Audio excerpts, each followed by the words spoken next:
ஆண்டவரே உமக்கு ஸ்தோத்திரம் பண்ணணும். கர்த்தர் உங்களை உயர்த்தும் போது ஸ்தோத்திரம் பண்ணணும். சிலர் அப்படி இல்லை, ஆண்டவர் அவர்களை உயர்த்தும் போது ஸ்தோத்திரம் பண்ணுவாங்க.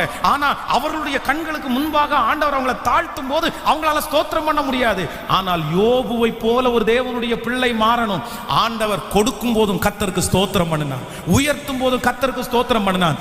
அதுக்கு பிறகு கர்த்தர் எடுத்ததற்கு பிறகும் கர்த்தர் கொடுத்தார், கர்த்தர் எடுத்தார், கர்த்தருடைய நாமத்திற்கு ஸ்தோத்திரம்னு சொன்னார். அந்த மாதிரி சொல்ல ஆண்டவருடைய பிள்ளையை கர்த்தர் எதிர்பார்க்கிறார். ஆண்டவரிடத்திலே இந்த ஞாயிற்றுக்கிழமை ஆராதனையிலே சொல்லுங்கள், தகப்பனே உமக்கு நன்றி ஆண்டவரே, ஒரு நாள் என்னை அவன் கண்களுக்கு முன்பாய் வாழ்ந்திருக்க பண்ணதற்காக ஸ்தோத்திரம், இன்று என்னை அவன் முன்பாக தாழ்ந்திருக்க பண்ணதற்காக ஸ்தோத்திரம். ஒரு நாள் யோசேப்பை போல மறுபடியும் அவர்கள் கண்களுக்கு முன்பாக எட்டாத இடத்திலே ஹல்லேலூயா என்னை கொண்டு போய் நிறுத்துகிறதற்காக உமக்கு ஸ்தோத்திரம்.